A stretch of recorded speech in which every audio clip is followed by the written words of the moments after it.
Alright, strikers in football. We need to talk about strikers in football. I know there's a lot of people that watch the strikers series on my main channel, but there's a lot of, forgotten strikers that I just don't speak about because they're not the big ones. They're not the high marquee signings. They're not the big money moves that are scoring bangers. They're not the Harry Kanes that have been doing this for years and getting disrespected.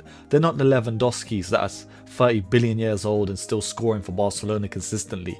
These are the other strikers, and I was going to make this a main channel video, but there's just so many other main channel videos that I got going on that are scripting in the works that I just thought, let's just do a ball discussion on the second channel about some of your, other strikers in football that you want me to talk about. Now, I made a community post on the Gibral's channel.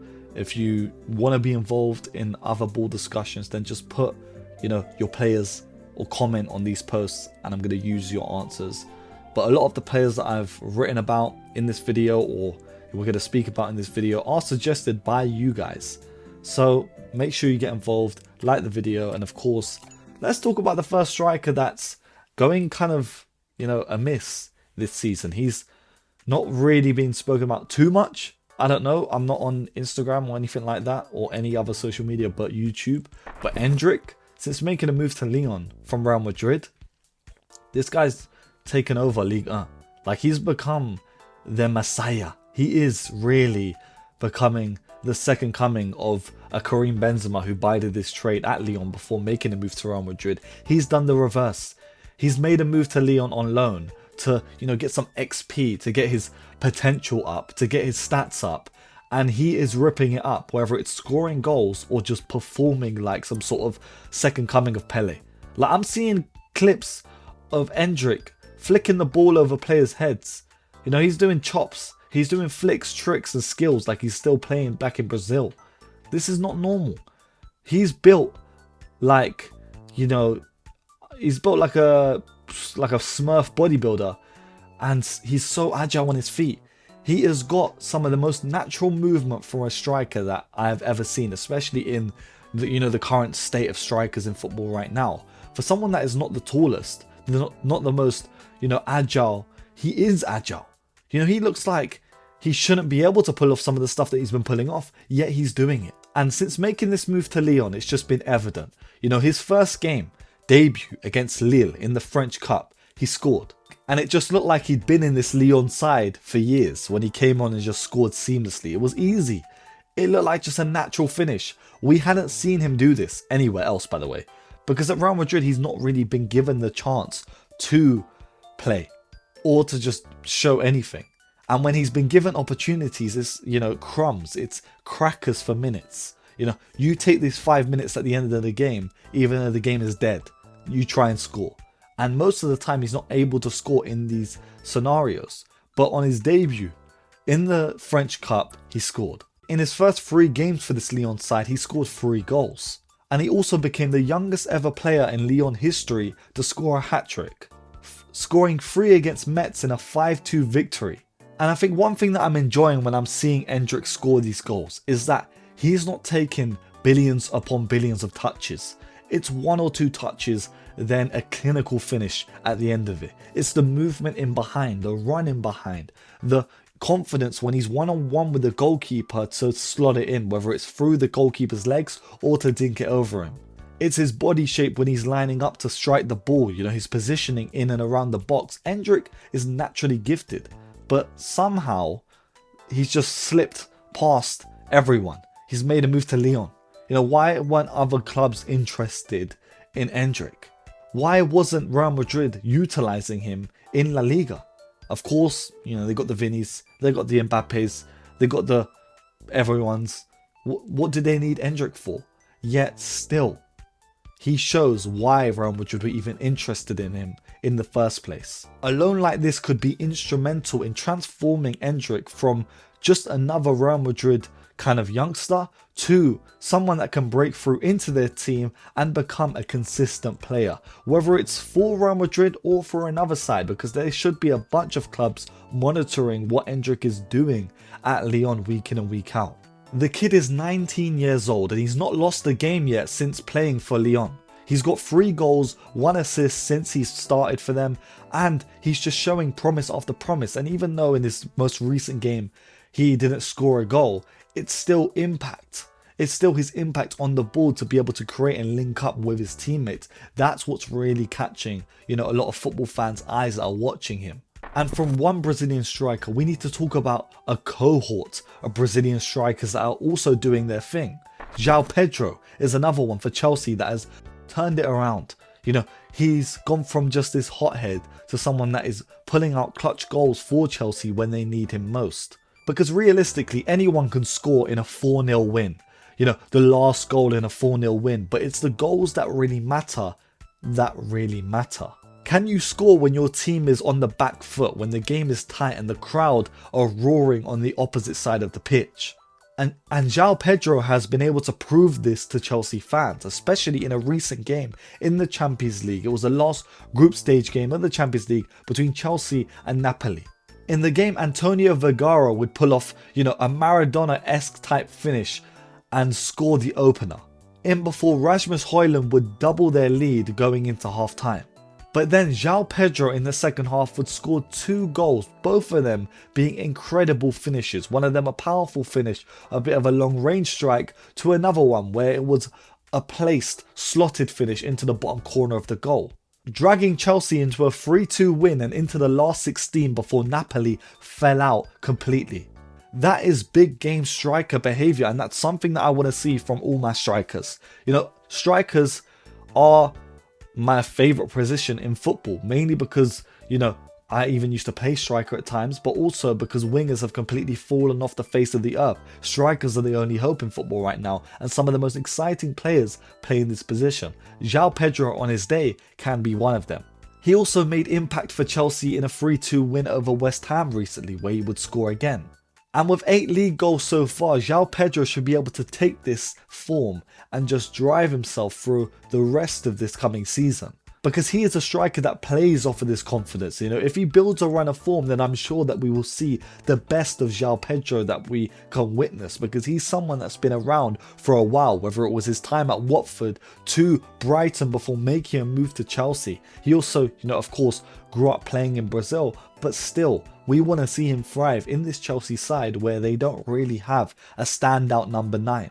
And despite not being the archetypal big number 9, there is another striker in football who's also Brazilian, who's also scoring a lot of goals in the Premier League, that is doing it too, and his name is Igor Thiago. And I actually made an entire separate video about him specifically, but that video didn't really do too well.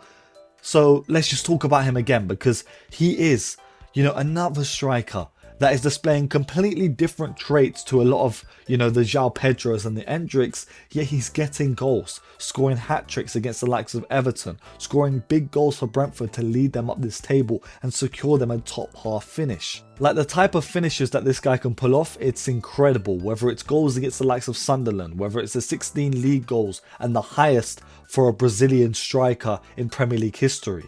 Right now, this isn't just a one-off season, this is Brentford's hard work paying off, because Igor Thiago came in a few seasons ago. He was supposed to be the replacement for Ivan Toney when he went out the door and moved to Saudi, yet Igor Thiago would come in, get injured, and be ultimately not the main guy for Brentford. But now, in this season, he's become the starter. He's the chaos type of number 9 archetype where he could just hold off a man with strength before easily, just brushing him off, turning and shooting. But he's also able to impact aerially, and he's got good movement in the box too. He's someone that could definitely, make a move to another side in the Premier League and do damage. And with him also being Brazilian, it's another big decision for Carlo Ancelotti when it comes to picking his side for the World Cup. Because the next striker that's also playing decently this season since returning from an injury is Gabriel Jesus. And I know I'm not going to gas him up too much, but in recent games, he's been showing a bit of, dazzle.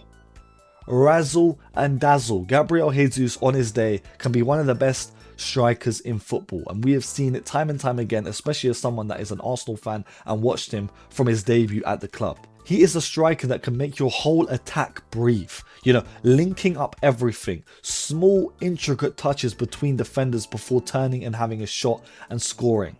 In a recent game against Leeds United for Arsenal, he would pull off a little bit of Brazilian magic, scoring a goal after a brilliant bit of moves. But also, he scored against Inter in the Champions League, and slowly but surely, he's finding his feet in this Arsenal side where his position is being competed for with the likes of Gyökeres, with a Kai Havertz, with a Mikel Merino, who are all fighting for this place as Arsenal's main striker. Jesus is another striker, another Brazilian striker that is doing his thing. And what's the deal right now? Are all these Brazilian strikers fighting for this number 9 position at the World Cup?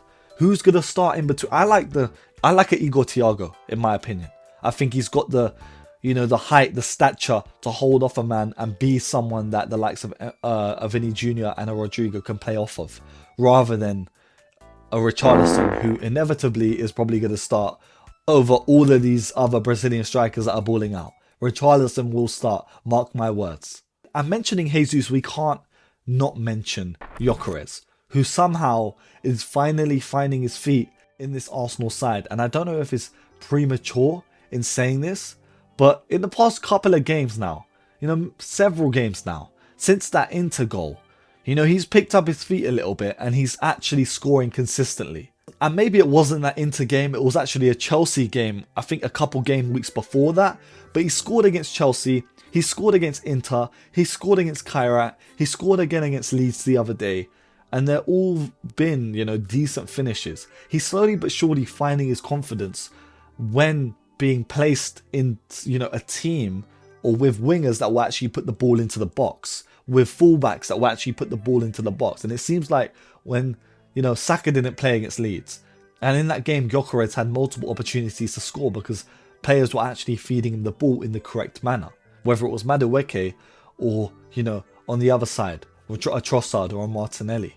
He's got that presence, he's got that box link up. I think he just needs a bit more refinement in his technical ability for me to just really call him a world-class striker. He's not an Ekitike, he's definitely not, but he's definitely doing something in this Arsenal side, and that is get goals. And there's a big run of games coming up for Arsenal where he will have to step up. They have another semi-final second leg in the Carabao Cup against Chelsea, and if Gyökeres can score in that game, that just proves that he can be a big game player, someone that can turn the tide in Arsenal's favour when they really need him. Because getting one of the last goals in a game against Leeds isn't going to make me think you're a world-class striker. It's them decisive moments, are you going to get the winner in the game, or the first goal in the game, or the goal to tie it up? Can you be that guy? That's what I really want to see from Gyökeres, but also all these strikers that are not really world-class yet, but are putting in performances that, are making people turn their heads and say, that's a striker that we need to watch. Another one doing this recently is Dominic Solanke, ever since coming back from injury for Tottenham. In January, he started playing games again, and he scored twice against Manchester City. He scored one against Borussia Dortmund in the Champions League. He also scored against Frankfurt in the Champions League.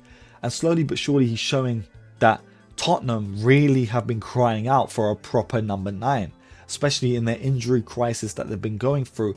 Having Dominic Solanke back in the squad has been vital to Spurs and their, turnaround of this season. But there's another striker who's completely underpraised, multiple seasons now, gets just overlooked because of where he plays, maybe the league, or that just he never really is claiming to do it in the biggest of games. Lautaro Martinez, again, consistently one of the best strikers in the Serie A. He's up there again. In 23 games this season, he's got 13 goals and 4 assists in the league alone. But I think where questions get asked upon, Lautaro is the fact that he doesn't really ever score in the biggest of games. Like recently, Inter Milan played the likes of Napoli. He didn't score. Arsenal in the Champions League, he didn't score and he didn't even threat. Even against Borussia Dortmund in the Champions League, he didn't score. But against an Atalanta, he would get a goal. Against a Bologna, he will get a goal. And consistently, he's up there as one of the best strikers in the Serie A. And I think this is why I can't label him as one of the best, because he just doesn't do it enough in the other games, and then he just never scores in quote-unquote big games for Inter Milan. Didn't score against Liverpool in the Champions League, didn't score against Atletico Madrid, didn't score against AC Milan this season either. It's just nothingness from an elite striker that has the potential to do a lot. But I don't know if it's because of Lautaro Martinez, his mindset, all the way into Milan play. Maybe they don't utilize him enough in these positions where he should be getting goals. I don't know. I don't watch him enough. But consistently I'm seeing, because I tune into the biggest games, that he's not there. He's not the one that they rely on in these games. And he doesn't ever show up or become clutch in these moments. But you guys tell me, what are your opinions on a Lautaro Martinez who consistently would score against, a Cremonense, but not a big team? He's farming goals and not really doing much. And that's why I never talk about him when I mention world-class strikers in football, despite him generally being one of the most consistent and high output strikers in multiple seasons now. And now we go from a Lautaro Martinez, who somehow is always the top scorer in, the Serie A, to Ferran Torres, who is consistently underrated in my opinion. And he's another one of these more inconsistent strikers, yet this season he's competing up there with Lewandowski. I think he's even got more goals than Lewandowski in all competitions this season for Barcelona, yet he's their second man. And I think one of the best things about Ferran Torres is that he's a zero penalty output guy. Never takes the penalties. Yet he consistently gets Barcelona goals. This season he's got 12 goals and 1 assist in La Liga so far. I think one of my favourite performances that I saw this season was a hat-trick that he scored against Real Betis. But there's just been multiple times when Barcelona have had to call upon Ferran Torres off the bench or to start a game, and he's been, there for them. He's the type of striker that's just deciding games, quietly in the back, not really the main guy, but not really expected to be the main guy. Yet he puts up consistent numbers each and every season, and he's consistently one of the best. Even from his time at Manchester City, he came in and did his thing before making a move to Barcelona pretty rapidly. I think it was after 1 season. Ferran Torres consistently shows that he has potential. He just has potential. But I just want to see a full season of Ferran Torres, because he's technically brilliant.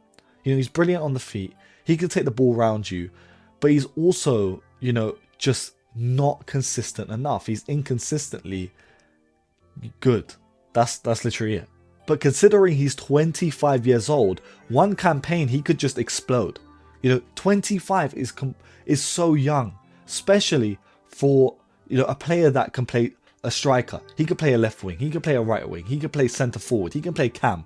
He could do a lot of things in this Barcelona side, but it's whether he stays in this Barcelona side, especially because, there's other options that they could have. They could bring in another player, but he can prove himself if he just scores in some of their big games. In their biggest games this season, he's another one that hasn't really showed too much, but he's not expected to show a lot, if you know what I'm saying. He's not the main guy.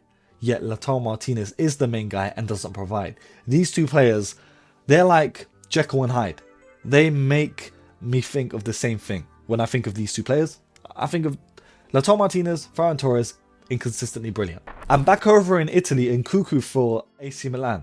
Nkunku, I don't know if I'm saying that correctly. He's another one of these inconsistently, underrated, but, there's moments, guys. He's got like 4 goals and 2 assists in the Serie A this season, scoring against the likes of Como. He got a goal against Fiorentina, but he just doesn't do it enough, or doesn't do it frequently enough for AC Milan. He can never be called one of their main striker. It's just not good enough. Yet there's signs and spouts of brilliance where he will just take it past the man and shoot. He'll combine brilliantly and seamlessly, and he's one of these players that had so much potential, especially playing for RB Leipzig in the Bundesliga. He was looked at as one of the best, coming all the way from France. And I guess this has been a prolonged theme of his career, failing at the likes of Chelsea before making this move to AC Milan. But let's talk Hope Core now. Let's talk about the hopes of what's been going on in the strikers' stratosphere this season, because there's a couple ones that I've been keeping my eye on. One of them being Esposito. Esposito of Inter.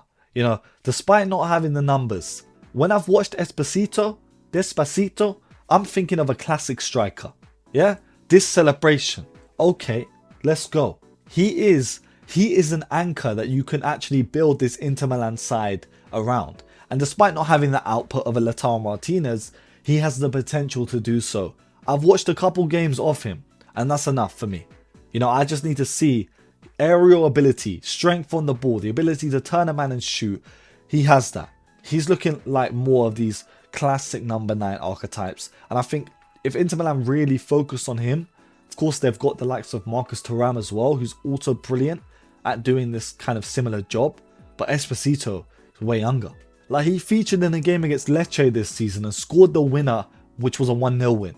And it wasn't a 4-0 where he scored the last goal in the game, topped it off. He was the clinical piece in the game to get them over the line. And that's what I like to see, especially from a younger striker. With him being 20 years old and getting 3 goals and 3 assists in 7 games that he started, he's featured in like 20 games, but 7 games he's actually started. He's got 3 goals, 3 assists. He's doing his thing slowly, you know? 20 years of age. This is a striker that can grow within this club or make a move somewhere else and do his thing. I don't want him to end up like Belotti. Yeah? Belotti. I think Esposito was on loan at Spezia for a couple seasons. Spezia, I don't know how to pronounce it. He scored like 20 something goals in like 60 appearances.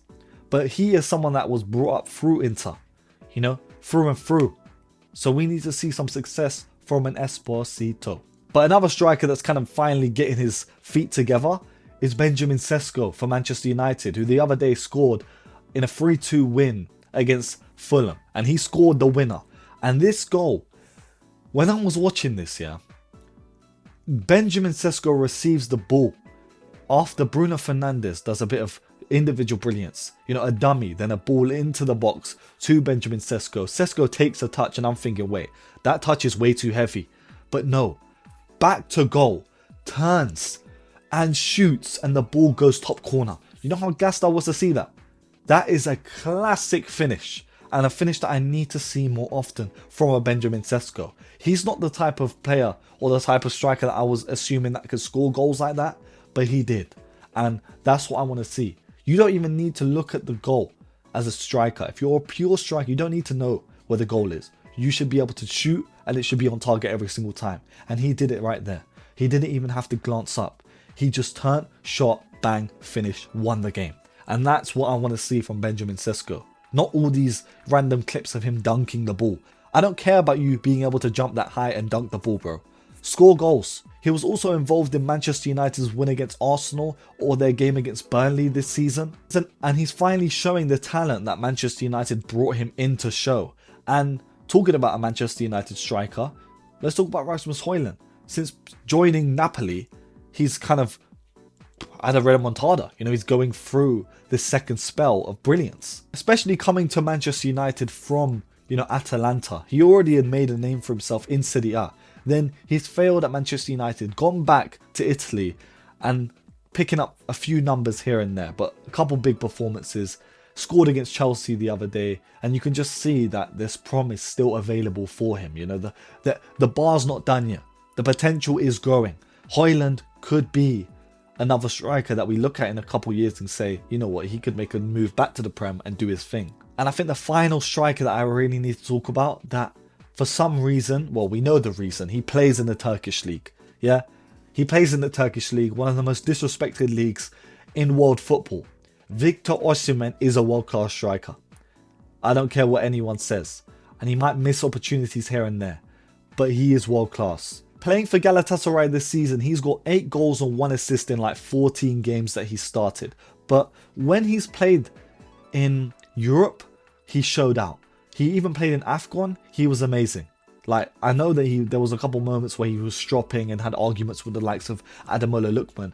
But there was moments where he scored goals that you didn't really think that he would score. But whenever I watch a Victor Osimhen display, you're seeing misses. You know, you're seeing big chances get missed. You're seeing erratic movements, energy, pace in behind, him shrugging off defenders, just always being involved in every single attack, flying, just jumping. Bro, Victor Osimhen, he is a number 9. Like, he can make an impact at a big club. I swear. And even in games that he's losing, you know, he will still be energetic. He will still be about, put his body about. Galatasaray lost the other day 2-0 to Manchester City in the Champions League. And if you watch the game back and you watch moments from this game, Osimhen had multiple opportunities. But there were half chances where the ball's bounced and he's shot and it's, get parried by Donnarumma. There's been multiple opportunities in this game. He was causing problems for this Manchester City defence, and maybe it's because I think Marc Guéhi wasn't playing in the game, but still, he is occupying defenders. It doesn't matter what team he plays against, he will always occupy the centre-backs. With his movement, his erratic play style is what a lot of football teams need right now, where if a striker can occupy two centre-backs, then that means that the wingers get so many more opportunities. But Osimhen doesn't really get them chances because he's not surrounded by world-class wingers when he plays for Galatasaray. They're decent wingers, but he hasn't got, imagine him, in a Chelsea squad right now, especially imagine an erratic striker for Chelsea. Then you've got a Neto, or you've got a Jamie Gittins on the side that are causing problems, or even put him up at Manchester City. He could get numbers like Haaland, I'm telling you. He is that good of a player. He just doesn't really get respected because he misses so many big chances. But the more chances you give this guy, eventually he will score. You've seen it this season. With a hat-trick against Ajax before going to AFCON eventually, he scored goals there too. But you know what? Again, just another striker with a lot of questions on his head because of inconsistent play and a lot of big games that he's not scored in because people really look at the goals. But a lot of these strikers, they have performances, but they don't put the goals in when it's really mattered. And I think that's where we need to draw the line on this ball discussion about strikers in football right now, or the other strikers in football right now. Now, of course, you guys can comment your favourite strikers in football right now, but we won't make another discussion until, all these strikers come into fruition. Maybe we'll do wingers next, and of course, hopefully you guys enjoyed me just rambling on about some of my favourite other strikers in football. Comment your favourite. And, this has been Jib Rules, or Jib Rules 101. I'm Broquinho, talking about strikers in football. But yeah.